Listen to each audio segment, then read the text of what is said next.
Bonjour tout le monde, c'est une petite capsule ici que je vous fais pour vous expliquer le devoir. Donc on l'a vu en classe, mais je vais simplement prendre le temps avec vous aussi de le revoir ici.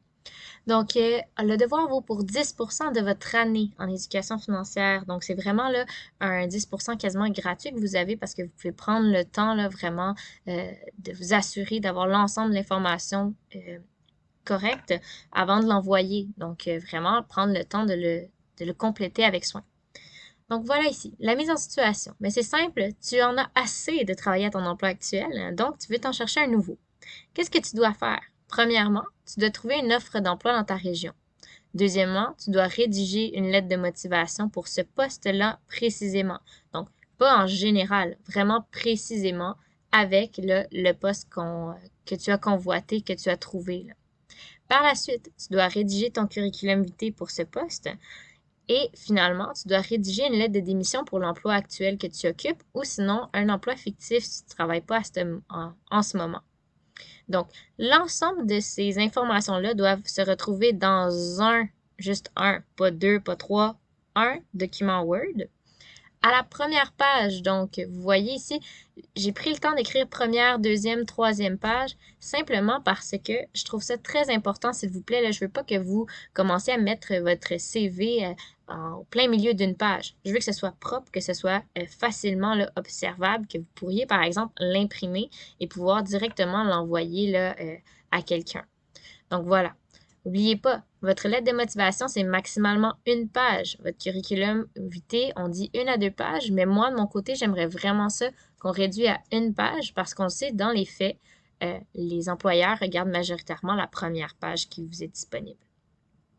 Donc, s'il y a des informations qui vous manquent, que vous n'êtes pas certain de certains trucs, voilà ici l'outil aide-mémoire. C'est-à-dire, vous avez accès à votre PowerPoint, le numéro 5. Je vous le montre ici. Comment trouver un bon emploi? Vous voyez, vous avez toute l'information. Vous avez un exemple juste ici d'un CV. Comment le faire là, pour que ce soit facilement observable? Le diviser en sections. Il faut que ce soit là, physiquement là, facile à observer puis agréable aussi. Donc ça, c'est un outil. Par la suite, vous avez aussi la page 155 à la page 160 dans ton cahier de l'élève. Donc, je vous le montre à l'instant. Il est aussi disponible en ligne, donc sur Teams. Voilà. Ton annexe 6, donc on t'explique c'est quoi un curriculum vitae, même si on l'a vu en classe, on le revoit ici. On voit justement là, il faut que tu donnes l'information sur ton objectif de carrière, sur ta formation, etc. Donc, je vais te laisser le temps de le lire. Et ça, c'est toutes les informations qu'on devrait retrouver dans un curriculum vitae. Par la suite, tu as de la chance, mon Dieu, ici, on a un exemple d'une lettre de motivation. C'est sûr que tu peux pas la prendre telle quelle. Par contre, tu peux t'en inspirer. Donc, n'oublie pas simplement ici d'écrire toutes tes informations pour que la personne puisse savoir là, que c'est bien toi qui l'écris, la date, etc. Un titre. Et par la suite, mais vraiment là, de mettre pourquoi tu serais la personne, euh, la meilleure personne pour répondre là, pour faire cet emploi-là. Donc voilà, tu finis avec ton nom, donc la signature. Si tu veux, là, tu peux la mettre aussi en gras italique, là, simplement pour démontrer que c'est une signature électronique.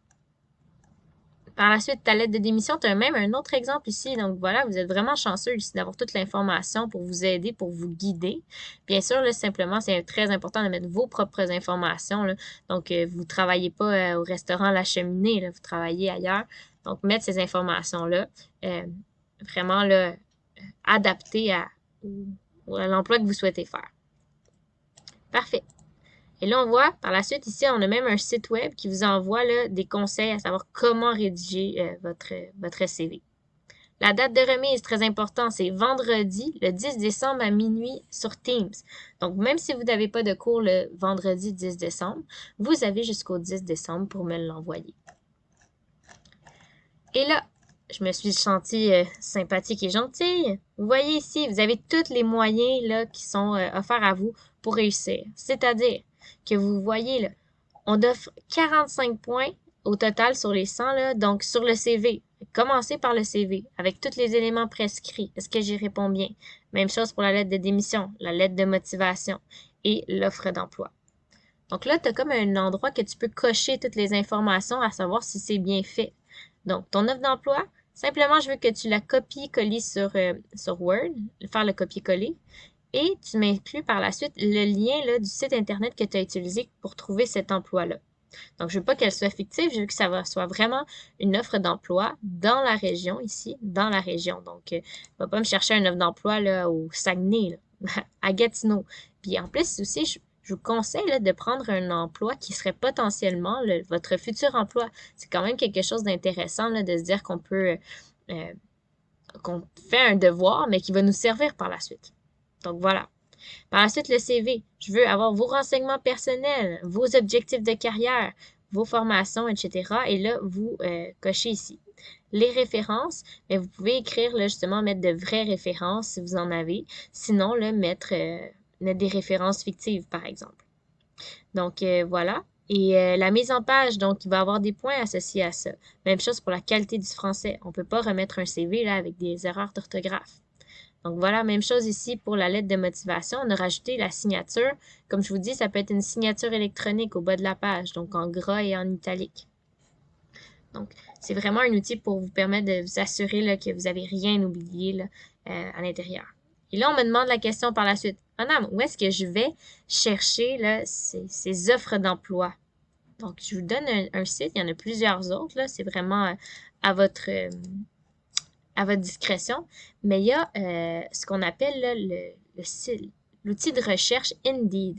Donc, ce qui est intéressant, c'est que vous pouvez dire, par exemple, moi, j'aimerais travailler au Subway. J'adore les Subway. Imaginez pouvoir le travailler là-bas et en manger à volonté. Mon Dieu, le rêve. Donc, j'écris Subway et là, je dis que j'habite à Gatineau. Donc, OK, je suis prête à faire, là, par exemple, 25 km parce que je suis capable, là, justement, de marcher jusqu'à... bon, en fait, marcher 25 km, c'est un peu long. Fait qu'on va dire qu'on va prendre l'auto, au moins l'autobus. Et là, donc, on ouvre nos horizons. On dit, ah, je veux un salaire. Puis là, ici, ils vont nous donner les différents types de salaires qu'on peut recevoir. Donc, c'est quand même intéressant. Si, par exemple, on est artiste de sandwich, le sandwich artiste, euh, on peut avoir un salaire de 15 de l'heure. Donc, c'est vraiment intéressant. Et là, par la suite, une fois que tu as trouvé l'endroit, comme moi ici, je suis plus proche de Grébert que de Buckingham, donc je vais prendre cet emploi-là. Et là, je fais simplement copier-coller toute l'information de l'offre d'emploi. OK? Et là, par la suite, je fais le copier, je fais le coller et je le mets dans mon document en Word. Par la suite, ne pas oublier aussi de prendre le lien Word, qui va être le lien, pardon, Internet, pour m'assurer que par la suite, je puisse aller rechercher ce lien-là et voir si bel et bien là, c'est une offre qui est existante. Donc voilà, c'est un peu à quoi va servir le devoir. Encore une fois, je prends le temps de le répéter ici, OK? Très important, s'il vous plaît, d'avoir une page par thème, là. Donc pas plus. Ou si par exemple votre offre d'emploi est de 2 ou 3 pages, mais commencez pas là votre lettre de motivation en plein milieu d'une page. Simplement pour que ce soit plus facile à lire. Encore une fois, c'est un 10% qui est très facile à aller chercher. Je vous souhaite un bon succès. Si vous avez justement des questions, n'hésitez pas à m'écrire ou à venir me voir en classe. Là, ça va me faire plaisir de vous répondre. Merci.